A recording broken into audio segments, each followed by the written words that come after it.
Okay, ladies and gentlemen, now we can begin our first afternoon session.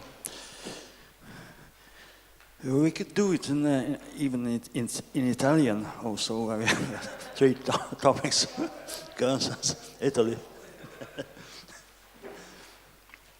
So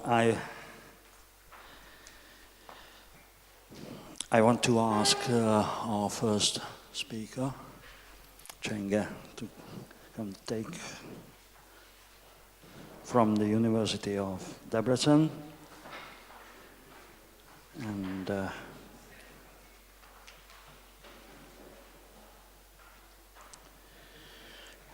she focuses on Venice and Hungary at the very beginning of the 16th century.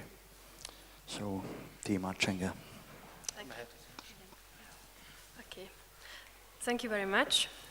Dear colleagues, my research focuses on the Hungarian aspects of the diary kept by the Venetian banker Girolamo Priuli between 1494 and 1512. In this presentation, I will examine the anti-Ottoman alliance between Venice and Hungary, as well as the military activities of the Hungarian side based on sources from 1501 to 1503.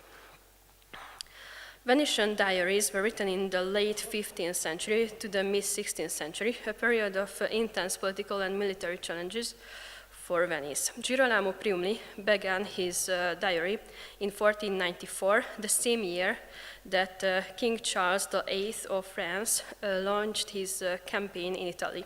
This event fundamentally disrupted the balance of power among the Italian states and initiated a long series of struggles for European hegemony.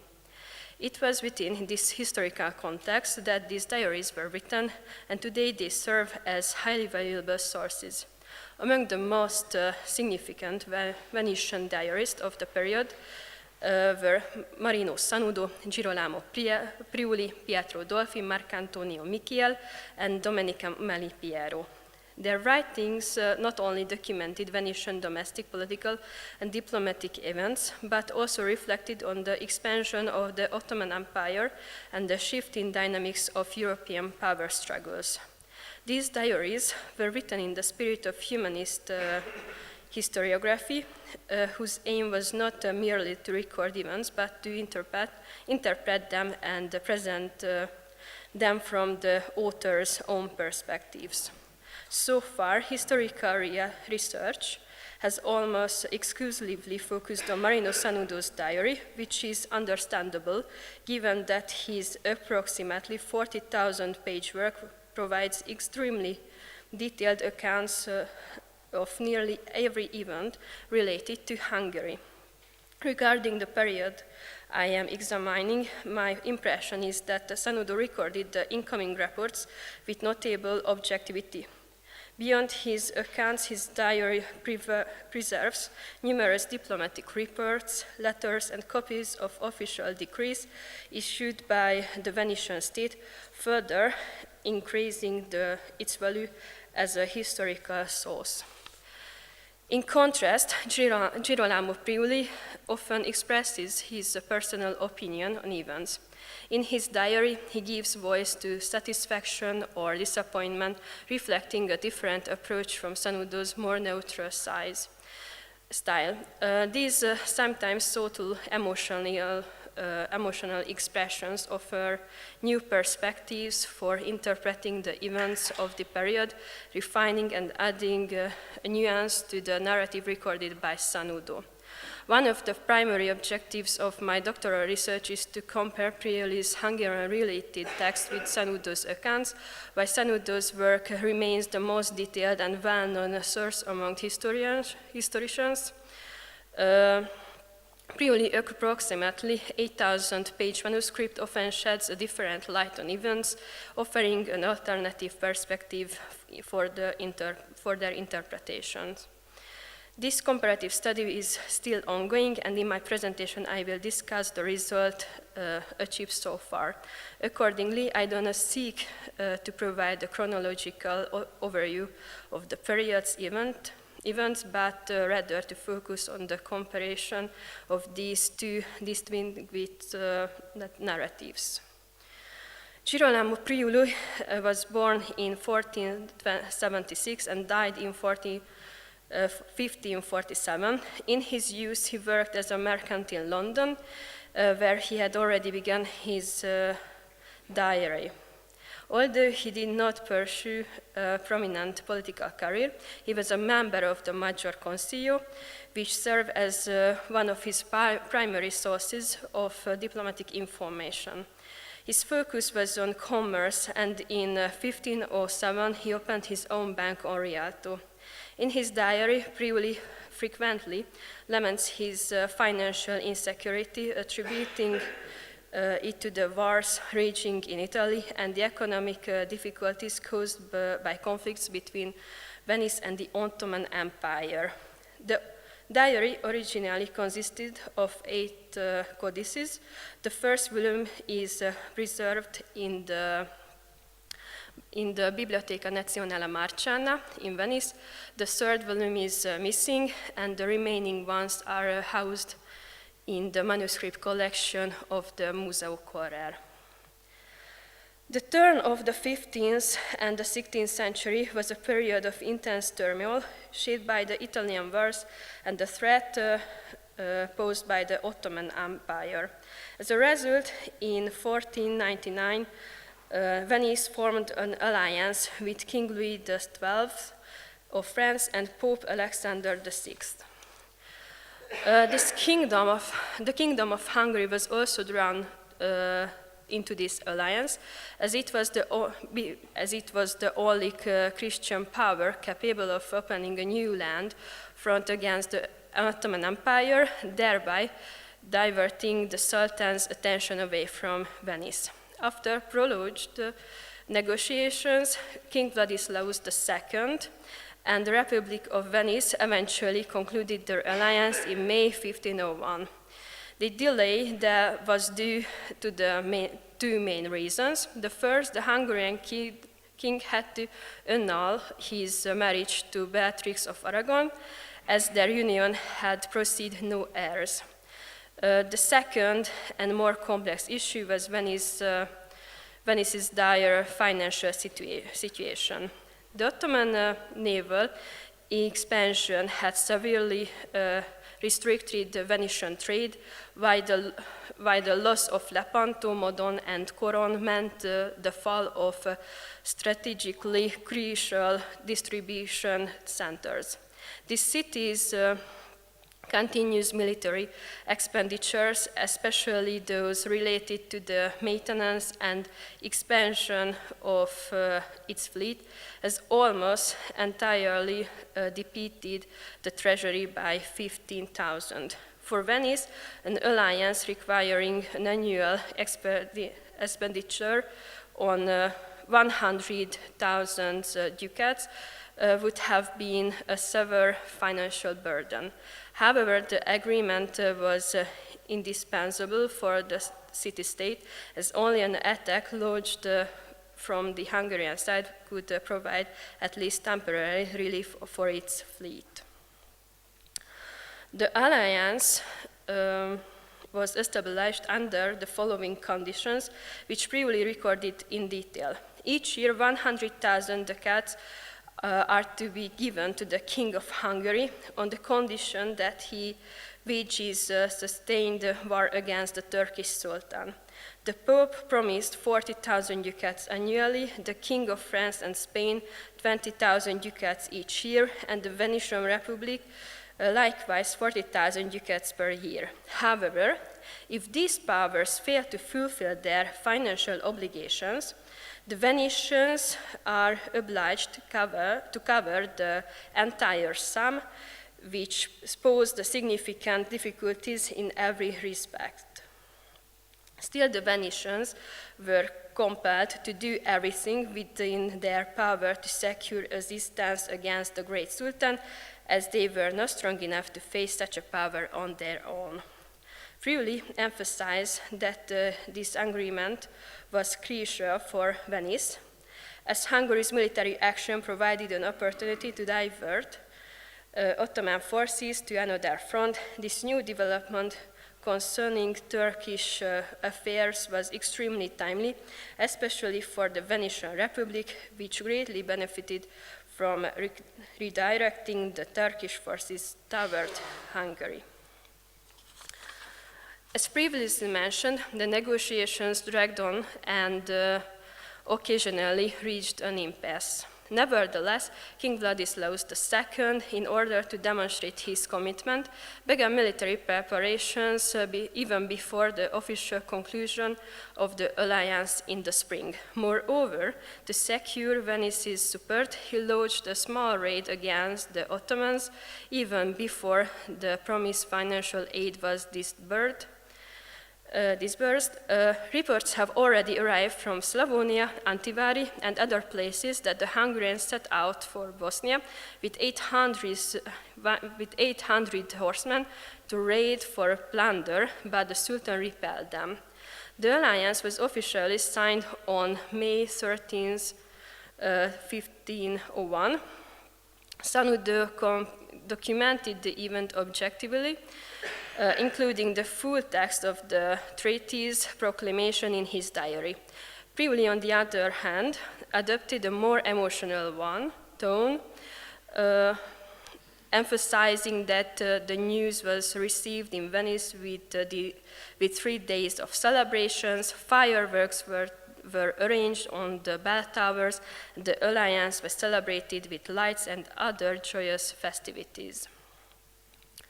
The Hungarian military command appointed 2 commanders to lead the campaign against the Ottomans: József Somi, captain of the lower parts, who was responsible for attacking Serbia, and John Corvinus, ban of Croatia and Slavonia, who launched an offensive from Bosnia. Somi's army was considered significant. According to sources, it consisted of 10,000 cavalry, 6,000 infantry, 1,200 wagons, and 32 cannons, which would have been sufficient for a large-scale campaign.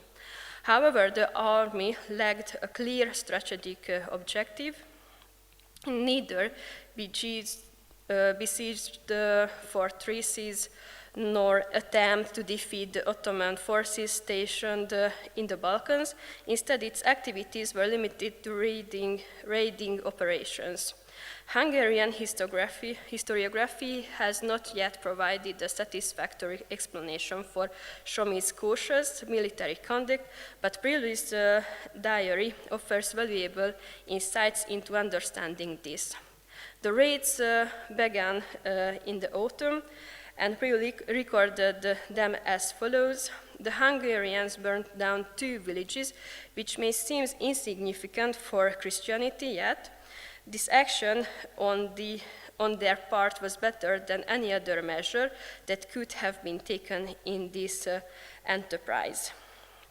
At the end of the month, news reached Venice that the Hungarian king is engaged in a minor campaign, but nothing significant, which prompted the dispatch of additional aid to Hungary. According to Priuli, although this king and his army did not carry out any significant action against the enemy, it was essential for Venice that someone divert the Sultan's attention and steer Ottoman attacks away from the city-state. Therefore, it was absolutely necessary and expedient for Hungary to confront the Sultan, so there was no room to stinginess. In October 1501, the Hungarians killed around 2,000 Ottoman horsemen, which was already considered a significant achievement, yet the Venetian leadership still not deemed insufficient. In November, 10,000 Hungarian horsemen crossed the Danube and carried out a successful raid. However, at the same time, the Ottomans also launched an incursion into Hungary, capturing more than 2,000 Hungarians. This was actually news for the Venetians, as they hoped for a larger confrontation that could further tie down Ottoman forces. The Hungarian campaign likely had a dual purpose. On one hand, to demonstrate military action favorable to Venice in order to secure further financial support, and on the other hand, to avoid provocation that could have triggered a large-scale Ottoman retaliation. However, as Priuli's account clearly shows, for Venice, this costly alliance was still worthwhile. The Hungarian raids alleviated Ottoman pressure on Venice, placing the city-state in a more favorable economic position than if it had to face the Sultan alone at sea. In response to the Hungarian raids, the Ottomans launched a larger offensive, during which they captured key crossings and territories. The siege of the strategically significant fortress of Jajca in the summer marked the peak of the campaign. Several factors contributed to the Ottoman success. During the winter, a significant portion of the Hungarian army had been disbanded, and its reorganization had not yet taken place, while the treasury was unable to provide supplies for the fortress's defenders. The Hungarian relief army managed a repel to attack with great difficulty. The Ottomans attempted to trap the pursuing forces by feigning retreat, luring them into range of artillery fire. Although Sanudo and Priuli both reported on the same events, Priuli also recorded the reaction they provoked. This victory was celebrated with great festivities in Hungary.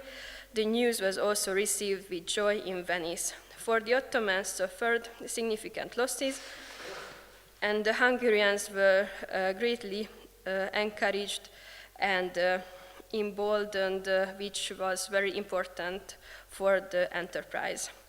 Despite the enthusiasm recorded by Priuli, the siege of Jajca and the supply difficulties made it clear that neither Hungary nor Venice had sufficient financial resources to continue the war. As a result, by the second half of the year, both sides began to recognize the need to negotiate peace. The Sultan was also inclined toward peace, which was welcomed by Venice. However, there was growing concern in the city-state that the war might continue, which would have posed a serious problem, as the Venetian treasury was completely depleted. This fact is known only from Priuli's diary. In May 1503, Venice and the Ottoman Empire finally concluded a peace agreement, followed by a separate treaty between Hungary and the Ottoman Empire in August.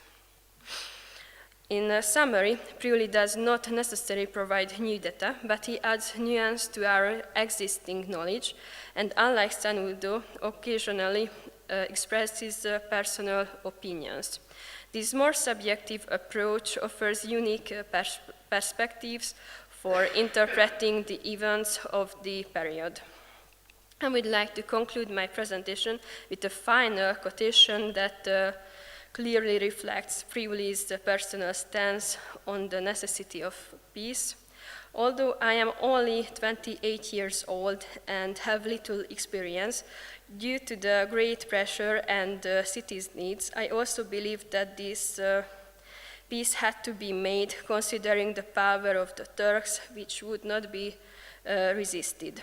If we were to remain at war with them, we could expect the loss of our entire maritime territory. Thus, such a great republic, recognizing the imminent ruin, needed to gain time, and in the end, time itself would decide matters. Therefore, without any further consideration, for every reason, and in my opinion, this peace had to be concluded, even if I had known for certain that the Turkish Sultan would not honor the treaty. I would still have wanted to make peace for the benefit of the Venetian Republic, because time is of great importance. Thank you for your kind attention.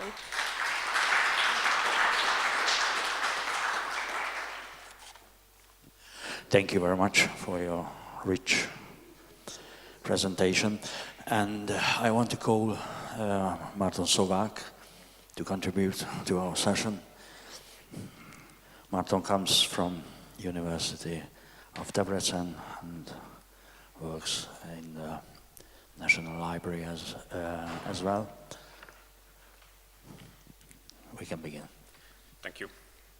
Dear colleagues, transformations and changes are usually viewed positively in evolutionary thinking, since they improve a less effective, less suitable state or condition.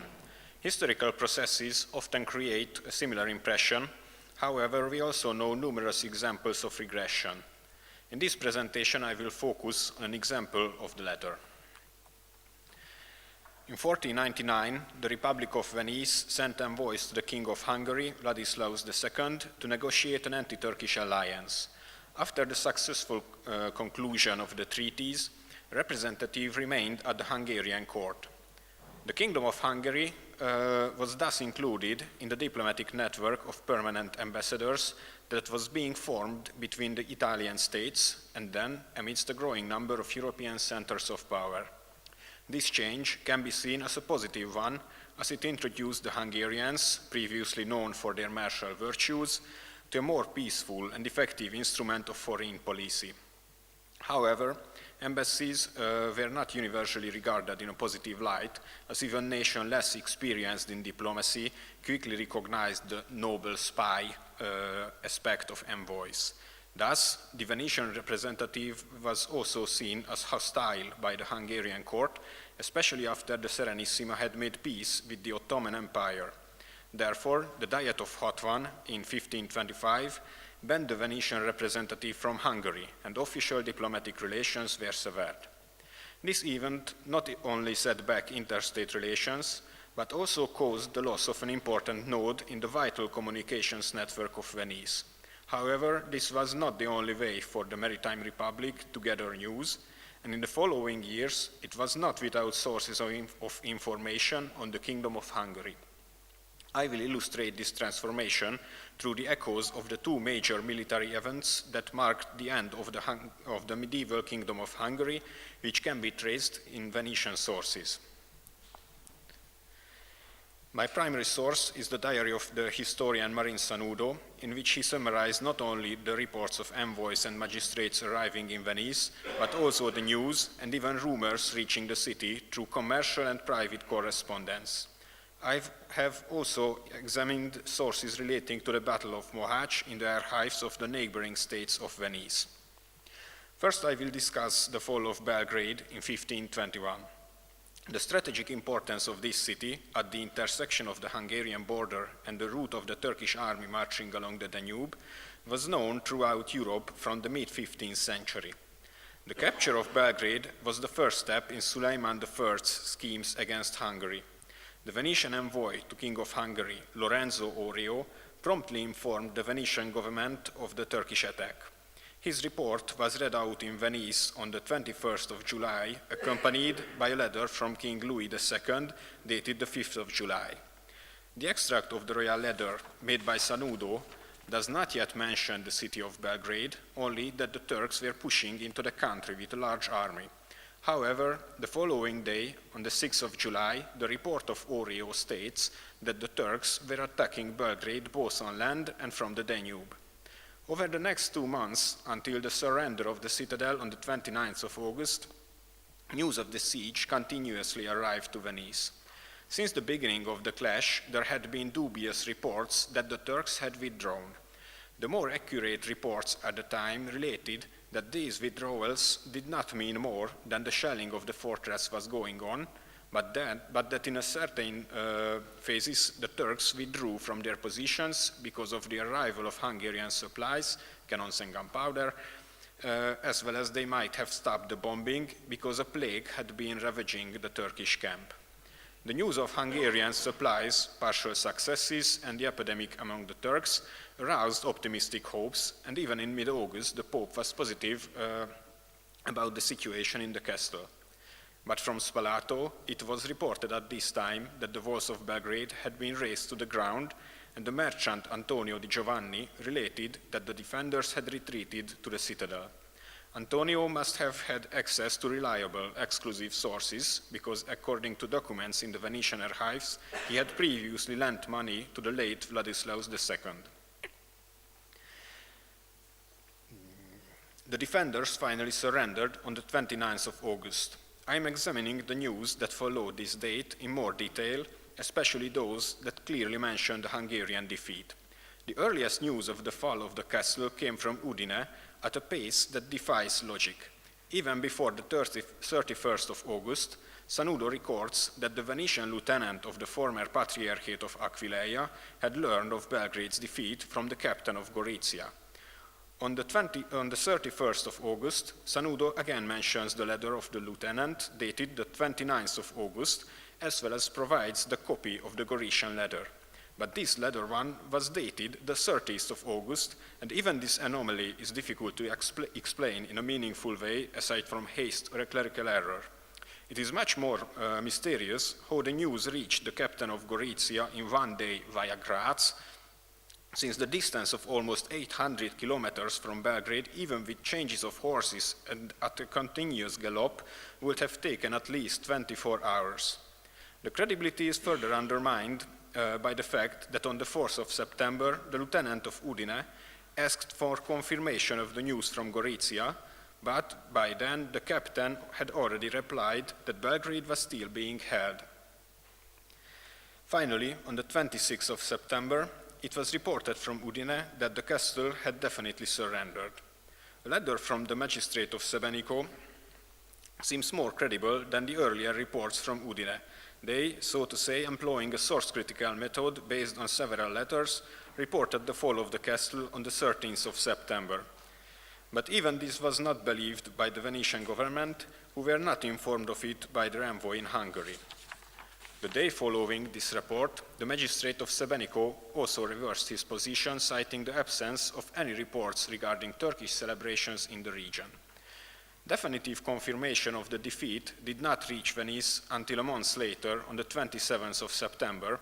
A letter from Antonio di Giovanni, along with the Hungarian envoy's report, dated the 15th of September. Both documents mention the fall of Belgrade, and Orio further notes that the Hungarians are attempting to conceal the defeat to prevent the assembled relief army from dispersing. At the same time, he requested additional couriers in Villach and Wiener Neustadt to accelerate the flow of information by enabling more frequent courier rotations. On the 28th of October, the envoy of the other warring party presented the victorious Suleiman Sultan's message before the Venetian Collegio, which was read out in letter form in the Senate too. This, according to Sanudo's diary, closed the question of the outcome of the siege, and no further sources are available on the subject. Turning now to the Battle of Mohács in 1526, in which the Hungarian army suffered a decisive defeat against the Turks, and after which King Louis II died in fleeing. This time, Venice could no longer rely on subsequent dispatches from the Hungarian court. The first news of the battle was registered in Venice by Giovanni Battista Malatesta, the envoy of the Margrave of Mantua, as early as the 3rd of September. In his report, he gave an account of a clash near Pécs, the capture of Pasha Ibrahim, and the acquisition of Turkish artillery, portraying an overall significant Hungarian victory from which even the Sultan barely managed to escape. This false news followed the dangerous formula of half-truths, incorporating realistic geographical and personal elements, yet sounding plausible, while ultimately being misleading. Yet the Venetians did not give credence to this rumor from a Ragusian man. The most active news hub this time was Udine, where Lieutenant Agostino da Mula gathered and made the news from smaller municipalities lying on the main communication route to Hungary. Reports and accounts from his own spies and merchants in the area, as well as even an eyewitness account. The magistrate of Cividale also supplied spies to the intelligence of the Maritime Republic. The first genuine news of the battle reached Venice on the 11th of September through this route, based on a correspondence from merchants in Carniola. The news from Udine and Cividale can be found reliable, except for only one report about Louis II's survival, but this was also reported just as rumor. On the Adriatic coast, however, the news was much more confused. An exile, Francesco di Grabia, regularly sent reports to Agostino Valier, the magistrate of Velia, in an effort to secure the revocation of his exile. 3 of his letters deal with the Battle of Mohács. The first one reports a Hungarian defeat, but does not concern the fate of the king, while the second gives an account of a Hungarian victory and, again, the capture of Pasha Ibrahim. It is conspicuous that the envoys of Milan, Ferrara, and Mantua to Venice adopted and forwarded this very letter, despite the fact that it arrived to the lagoon city only on the 20th of September, after the letter of the papal nuncio on the Hungarian defeat. Grabia's second letter confused the magistrate Valier so much that he sent a spy to clarify the situation. In his next dispatch, Valier already forwarded his own verified news along with Grabia's third letter, which once again reported a Hungarian defeat but still contained numerous incorrect details. The steady expansion of interstate relations and the multiplication of envoys made it possible for one state to obtain high-level, reliable information about another one, even when it did not have its own envoy. After the Battle of Mohács, the Venetian intelligence service was supported by the papal diplomatic network, namely the nuncio to the King of Hungary, Antonio Giovanni da Burgio.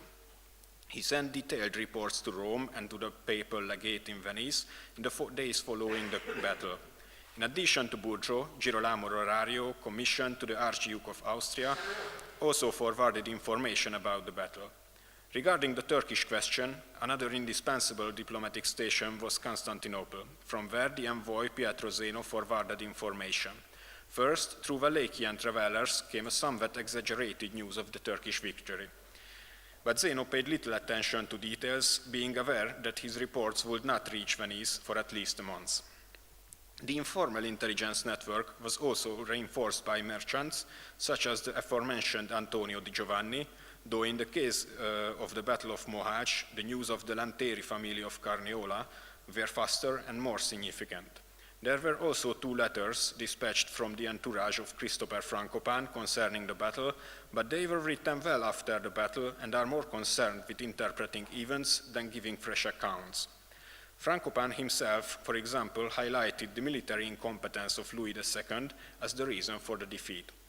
Both letters were addressed to Giovanni Antonio Dandolo, with whom Frankopan had formed a close friendship during his captivity in Venice. There were also news from Habsburg territories sent to Venice by Venetian magistrates from Brescia, Vicenza, and Verona. The emphasis was not on Hungarian events, but on how they would affect the distribution of Habsburg troops and their preparations for a planned Italian campaign that then, a year later, would lead to the Sacco di Roma. Finally, in the case of Mohács, it is also worth reviewing the account that can be connected to the Hungarian court. It has survived in a circumstantial way. Sanudo only mentions the audience at Venice of the provost of Óbuda, John Statileo, who brought news from the closest circles of the court on the 4th of October. His account was fortunately transcribed in a more voluminous form by the envoy from Mantua. Statileo, who had already visited Venice as official ambassador, arrived this time incognito from the Queen's entourage on behalf of Stephen Brodericus. He gave an authentic account of the battle and the cause of the king's death, in line with what we know today. Although the Habsburgs later tried to blame John Sapoya with the murder of Louis II, this early report reflects the truth as contemporaries in the court knew it for the time being, which they later communicated as their own falsified narrative. On the 9th of October, Suleiman also announced his victory by an envoy dispatched to Venice, delivering a boastful triumphal in an oriental manner. According to Mantuan ambassador's report, the Turkish envoy also mentioned the king's death, which was so incredible, even to the Sultan, that he did not dare to have it included in his own letter. To return to the idea of evolution mentioned at the beginning of my paper, it seems that changes, whether we evaluate them positively or negatively, in any case force political organisms or power actors to adapt. By comparing the echoes of the two events, we can see that Venice also adapted to the changed intelligence opportunities.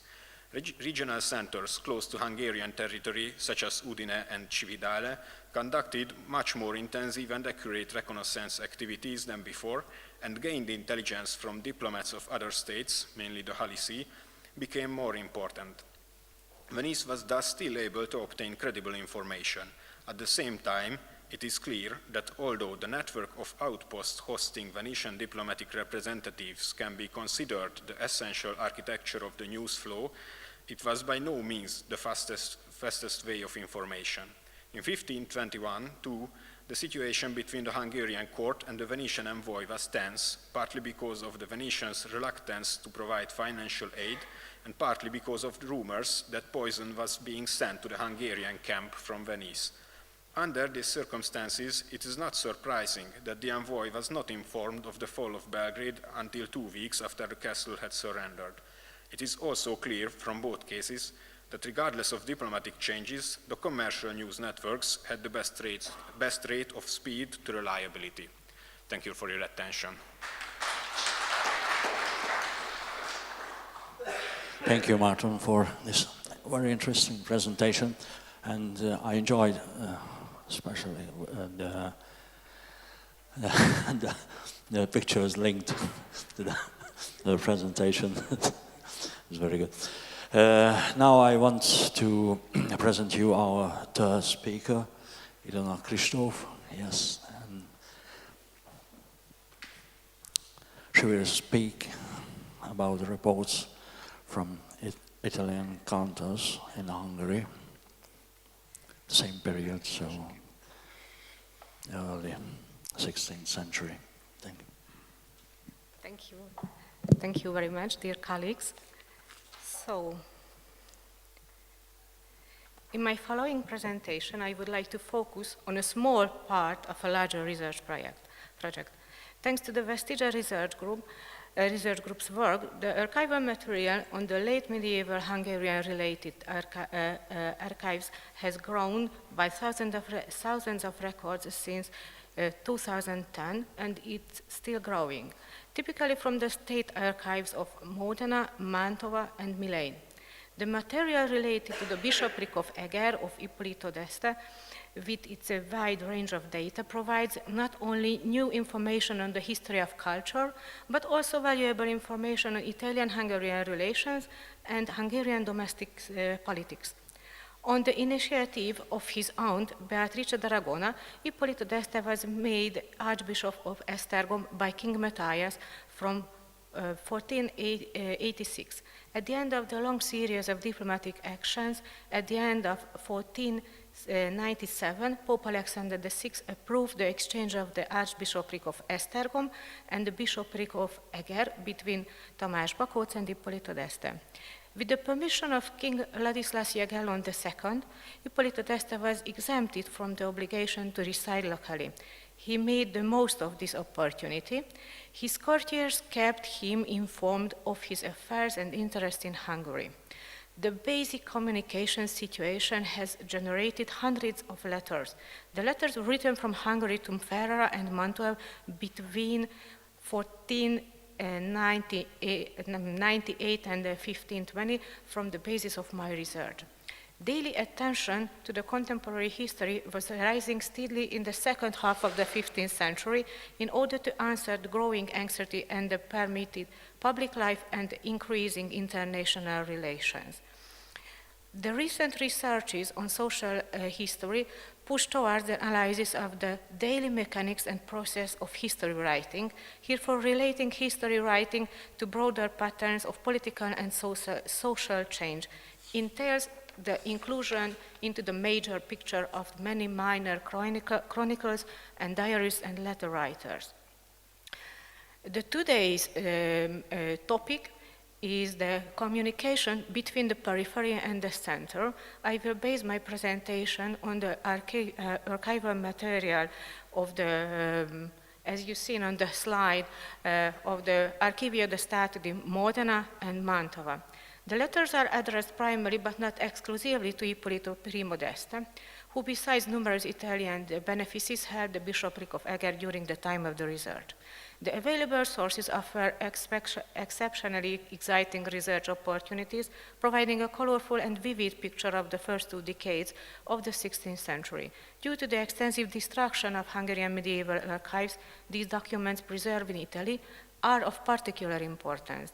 The letters on which the study is based were written in the vernacular of the early 16th century in various lengths and style. Noteworthy though that, for their practical purpose, they must be distinguished from the humanist letters of a literary nature. The growing of Ottoman threat became a daily experience in early 16th century Hungary. In the following, I would like to illustrate the communication strategies related to the Ottoman question with some typical examples. In this presentation, my presentation is based on more than 100 letters. I will highlight a few typical events which, in my opinion, not fully answer our questions, but certainly point in the right direction. The letters were analyzed according to the following criteria.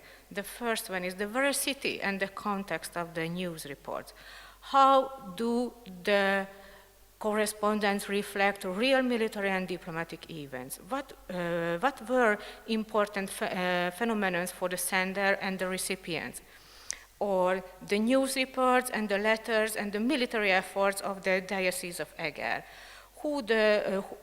How did the news reports and the obligation to provide the banderium relate to each other? And displaying the criteria of the letter writers, the correspondents, I have distinguished 3 types of courtiers, correspondents who arrived in Hungary with different mandates and different networks of contacts, and who on this basis presumably reacted differently on the Ottoman threat. The letters of courtiers who stayed in Hungary for a longer period of time, typically governors of the bishopric of Eger with complex economic, diplomatic and social tasks, and persons staying in Hungary for a short period, occasional envoys or agents with a short or unlimited mandate, and the third one, the authors of the letters from Hungary were in the immediate entourage of Ippolito Primo d'Este. So they were the most intimate letter writers. So let's continue with the correspondence. For a long period of time, the governors of the Bishop of Eger stayed in Hungary on a permanent assignment. Through their complex task, they regularly reported on the war situation. The slide shows that they reported on the Ottoman situation in similar proportions. Typically, their letters speak of the southern frontier in addition to the affairs of the court of Eger and Buda. As a contribution to the processing of the sources, I also compiled an itinerary of the governors who can be said to have regularly spent weeks or months in the vicinity of the royal court. Ippolito also owned a house in Buda from 1503. This allowed them to transmit relatively up-to-date and reliable information to Ferrara. In the first 2 decades of the 16th century, they were mostly transmitting completely cliched news of military events and diplomatic negotiations. These reports contain little specific information, in themselves can be only interpreted in context. They are basically used to justify the economic situation and financial affairs of the diocese. In the early 16th century, The steady state of warfare was most severe on the ecclesiastical banderiums, which appear to have been among the troops of great fighting value. The laws of the period first mobilized the ecclesiastical and baronial troops to the border. This task placed a heavy financial burden on the high clergy, who, although they spent less than the regulations required, or as much as their financial resources would allow, played a more significant role in the defense of the southern extremities than other sections of society. The governors regularly referred to the increased expenditure caused by the military situation and the cost of the building the Cathedral of Eger, when their lords were expecting more and more revenue. The extent to which the Ottoman fleet was stressed depended to a large extent on the governor's temperament, his writing style, and the urgency of the request he wished to refuse. Of the governors, the most successful was Taddeo Lardi, the first one on the slide, provided the most detailed reports. His letters showing that he had contacted the court, and Ercole Pio had little experience of Hungary, but his informations were very, very general and simple, but he conveyed them in a more emotional way. Bonzani's letters suggest that he was the least concerned with the Ottoman problem, and he used it at least often as a reason for willing remittances from Ferrara. On the pretext of the Ottoman question, however, we get very, very valuable data on the bishopric of Eger's banderium, the St. John's banderium, since they all report on the costs of the various armies and recruitment. Under the episcopacy of Ippolito d'Este, the most important court officer, the governor and the castellan of Eger, and one of the court judges were Italians, but the episcopal banderium exclusively consisted of Hungarian noblemen. This banderium, compared to the prior military escort in the 1490s, was double in size. The 1498 Diet implemented the reform of the armed forces and listed the lords keeping banderium involving the episcopacy of Eger. And due to the Ottoman-Venetian War between 1499 and 1503, the Hungarian-Ottoman ceasefire was not forced at the turn of the century as well. In the period under study, this is the only series of events in which Governor Lardi's reports gave more details about the operations of Hungarian General Staff, although the Hungarian front was not the most important theater of the operation during the war, because the St. John's banderium performed military service in Timisoara under Captain Józsa Somi from 1501.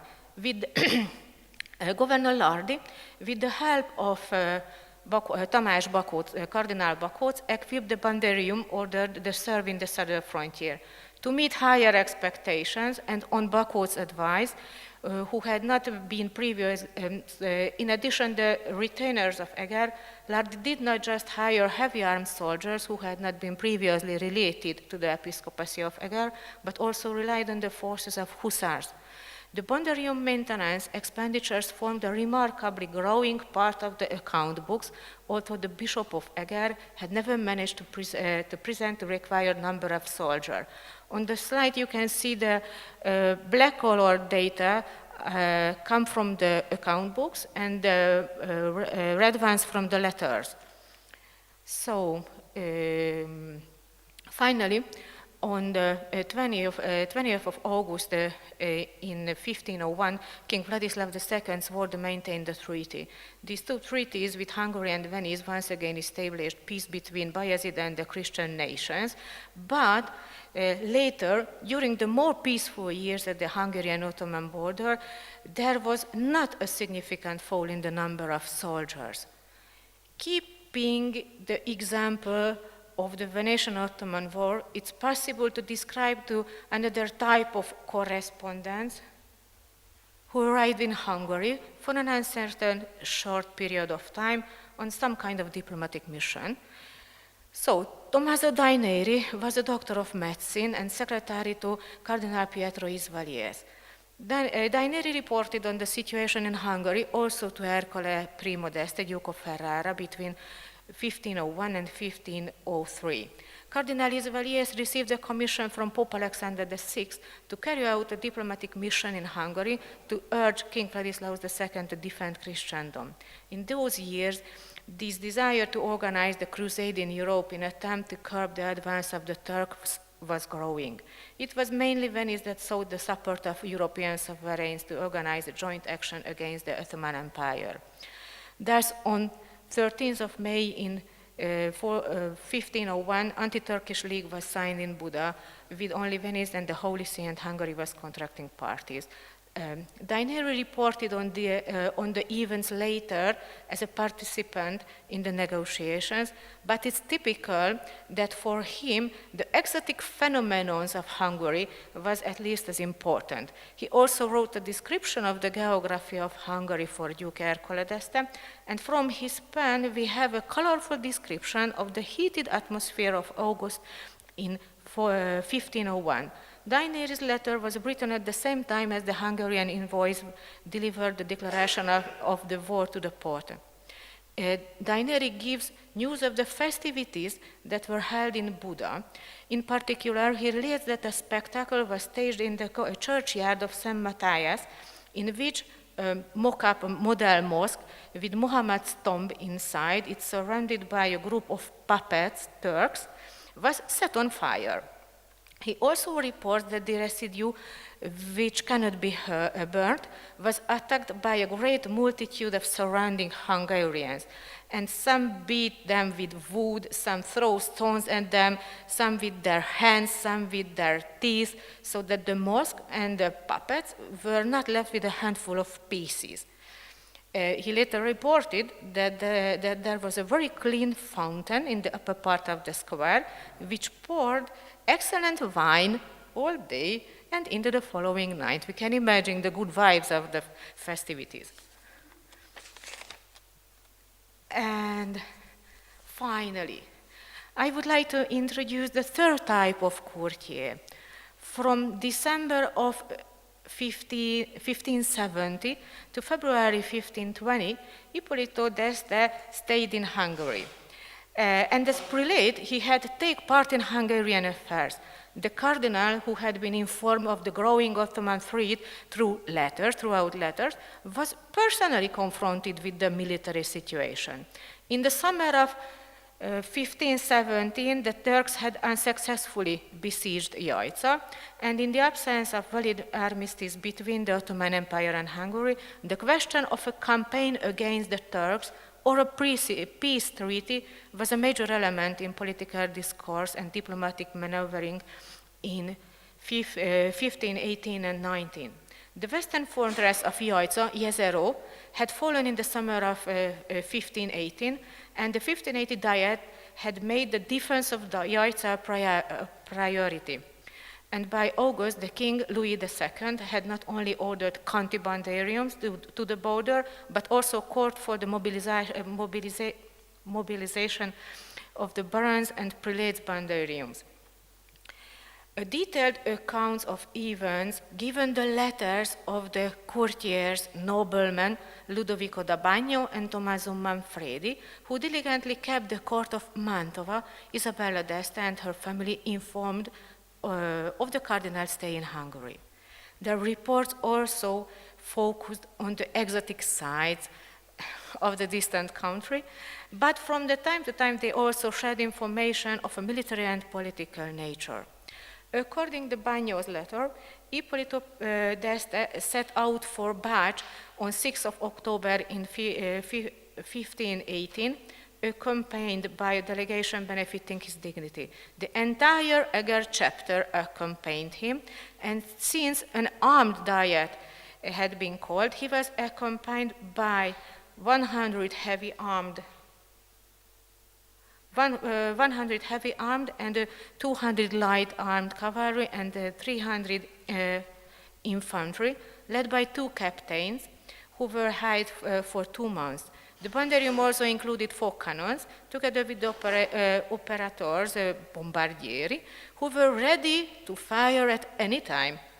They arrived on 13th of October, when the King Louis II, Cardinal Bacot, and the Papal legate were already there. According to the draft of the period, the Bishop of Eger was to have 2,000 heavy horsemen, 2,000 hussars, and 500 infantry.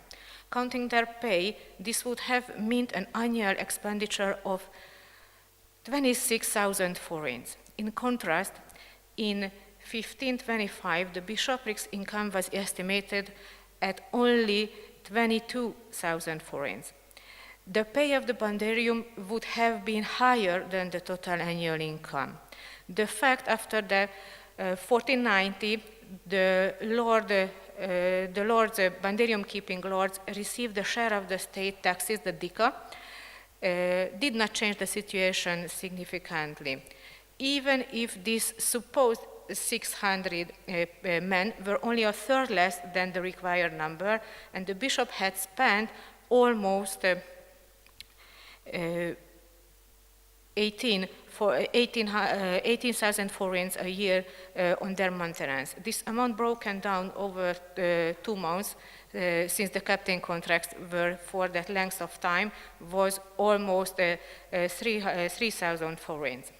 And Bagno notes that the cardinal visited Belgrade, the fortress of Belgrade, and was in constant danger because the Turks were attacking the Hungarian border every day. And this interlude in the autumn of 1518, however, changed Ippolito d'Este's self-representation. Drawing on these reports, his humanist courtier, Celio Cacagnini, created the image of the Ottoman battling general, the diplomat who was able to make peace.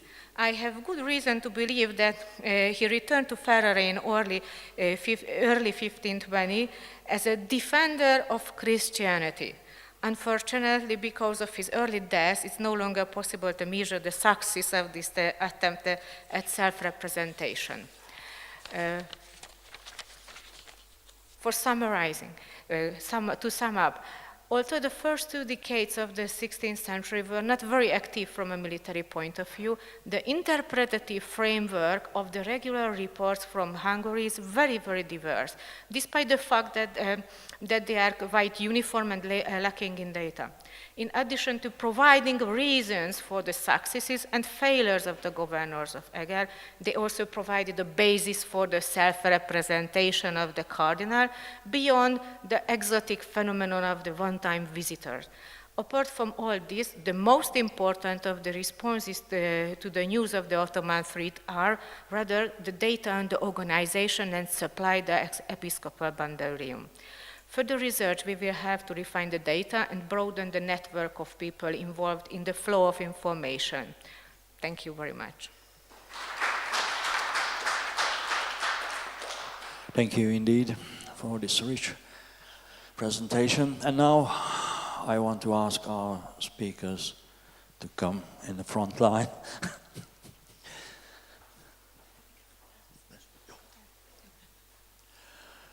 For the questions.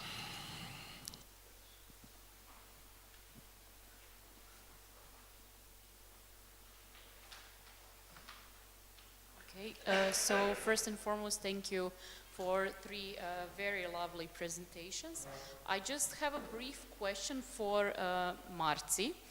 So why do you actually think, if you have any sort of idea, I know that it's very difficult to answer to any type of these questions, but I saw that on the slide you wrote that false news were actually coming about Mohacs, that they were coming from Ragusa. So what do you actually think? Why and how so?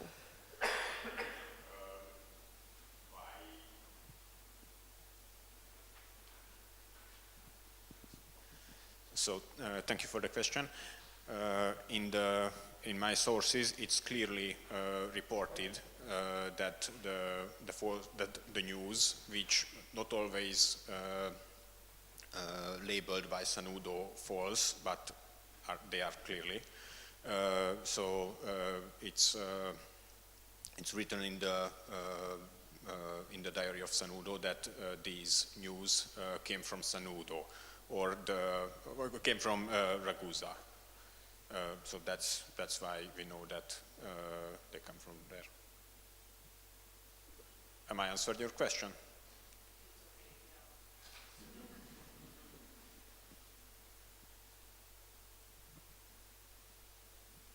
I'd like to thank you very much to the organizer for this very compact, homogeneous session, because we are talking about political, cultural, religious and economic transformation. This is one of the main transformations between those centuries, because we are talking about the birth of the European journalism. We are talking about the news sheet. We are talking about a new way to write history, because Sanudo was collecting all those news, because as he wrote in the first page of his diary, because I intend to write the story of my times. Well, he did not, but for 4 decades, he continued to take note of what was happening. So this is one of the most important transformations that were occurring at the time.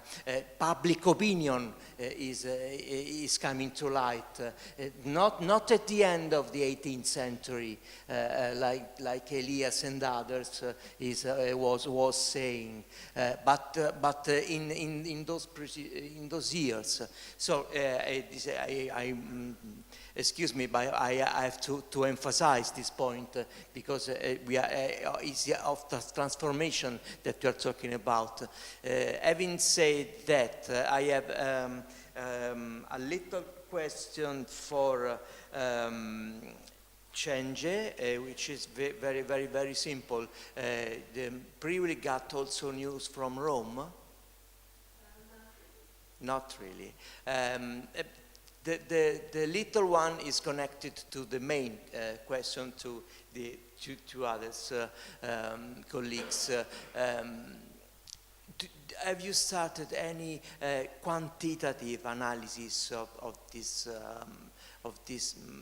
sources? Because it's important, maybe how many lines were dedicated to one topic or another, in which time, the measuring the speed of a news from a place to another.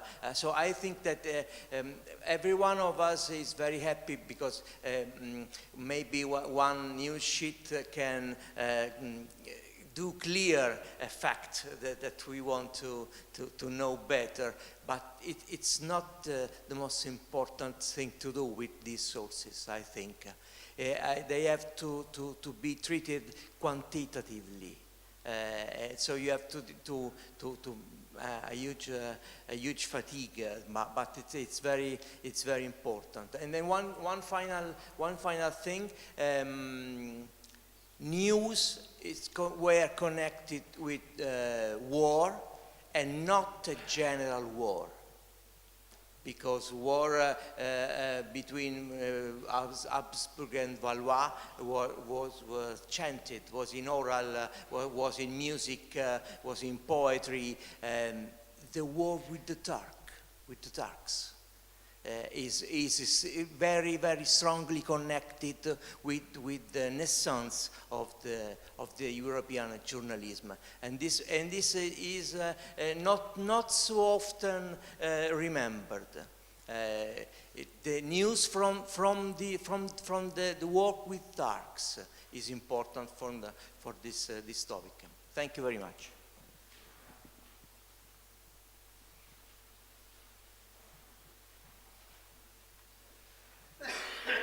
Thank you for the presentation. I have no idea what you are talking about, but everything was new for me, so thank you.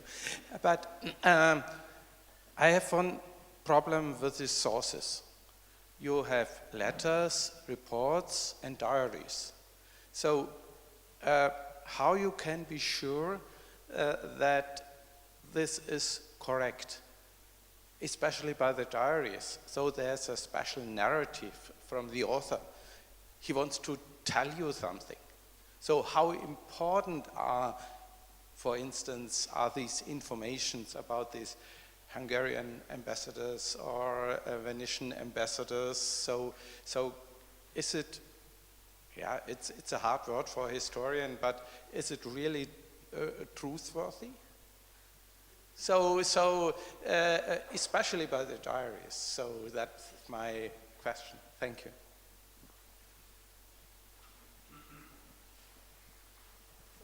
I work with letters and account books, and I can compare the numbers, as you see.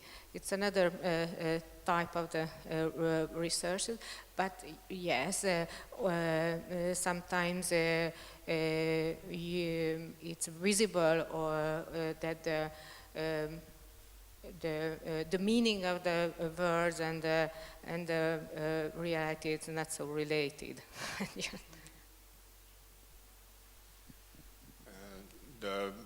These diaries and can be compared between them and can be compared with non-narrative sources, and at the end of these comparisons they result trustworthy, really. Sanudo did not want make any narratives. It's not like a personal diary. It's simply the list of the events and summaries and also copies of parts of letters. It's clearly a transmitted text, but until now I didn't find any untrustworthy elements in there. Or Sanudo himself labeled information transmitted as false news. Yes, maybe pre-release diary was a little bit more personal, but it's when you read the pre-release diary with Sanudo's diary, you can exactly know what is the reality and what is the truth, I think. Yeah.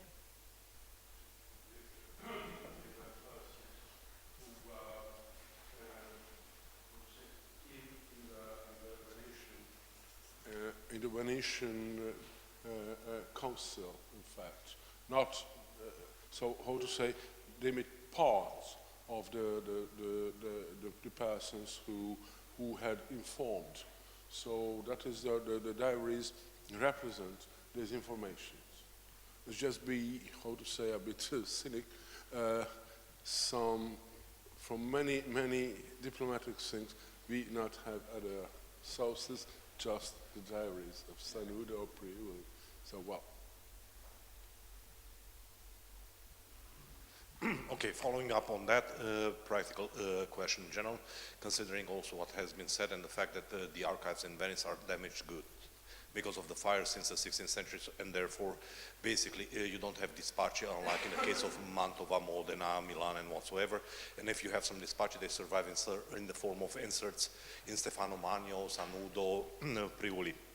And my question is, how many cases of direct evidence on money transfers from the Italian peninsula to Hungary and back do you have from the preserved sources?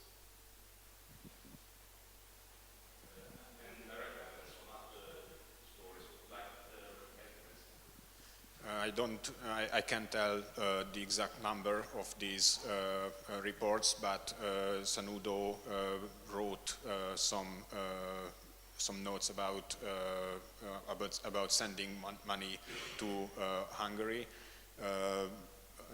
three times a year at the beginning of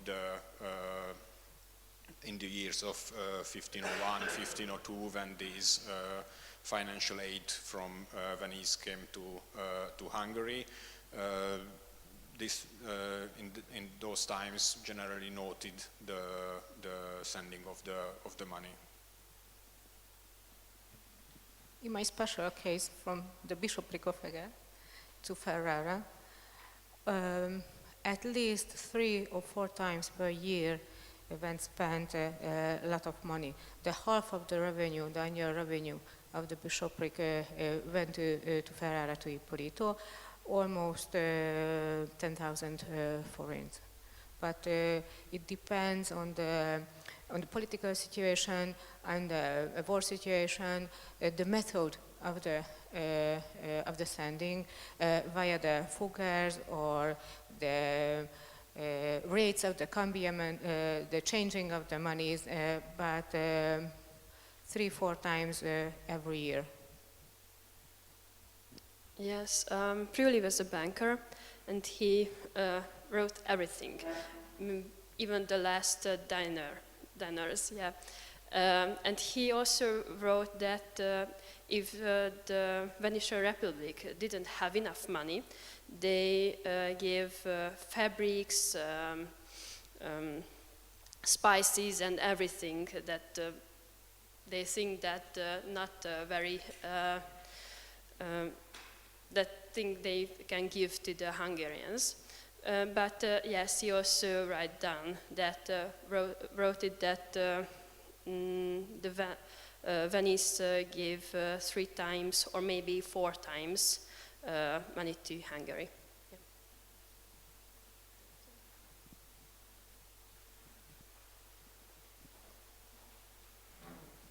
If something is writing concerning war and so on, there very often in the diaries you can find a contrastive perspective. And I remember one of your folios, there was a me and you. And this me and you, and the one part and the other, are there, is it typical only for the one diary or for all your diaries or for the most of them? Contrastive view.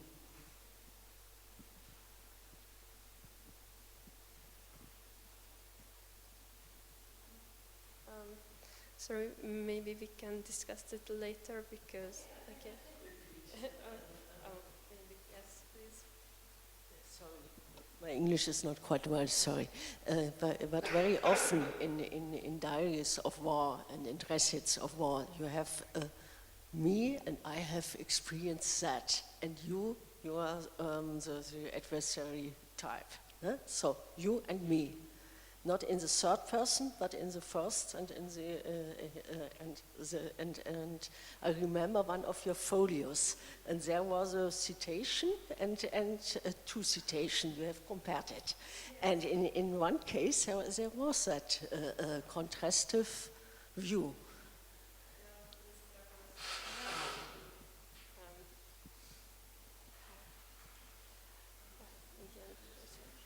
Igen, kicsit tudsz segíteni, mert nagyon...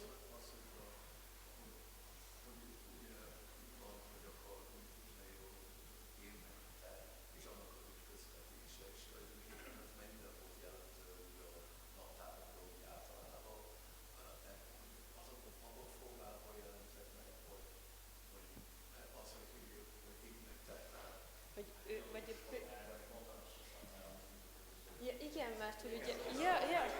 Yeah, there was 2 different diaries. One is from Sanadu and one is from Priuli, and that's because Sanadu write his diary so objectively. Maybe this is not a diary. Maybe it's a chronica or annali. That's not the kind of diaries we think about nowadays. Priuli's diary is also maybe a chronica or an annali, but also he sometimes writes his opinion, and that was the reason of the comparative sources. Yeah, thank you.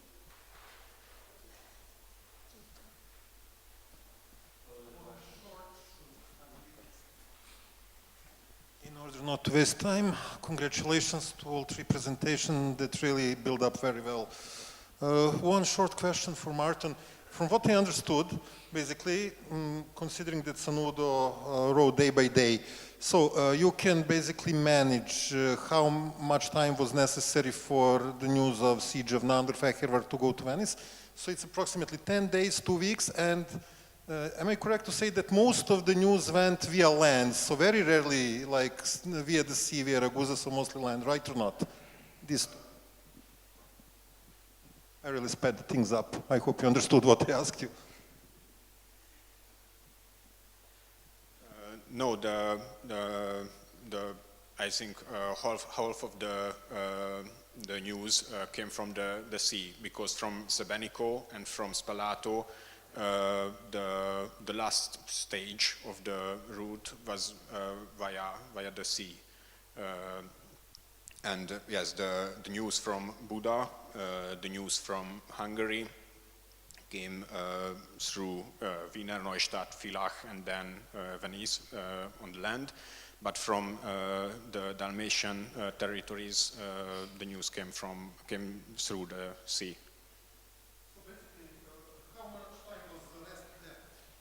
So the time travel for the siege of Nanderfehervar to Venice is 10 days, 2 weeks approximately? Okay, thank you.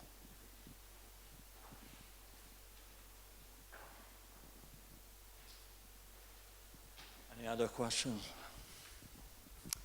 No, then we thank you for the presentations and for the rich answers also, indeed. And now we can enlarge a little bit our session to a party with coffee and pogača until 3:40 p.m.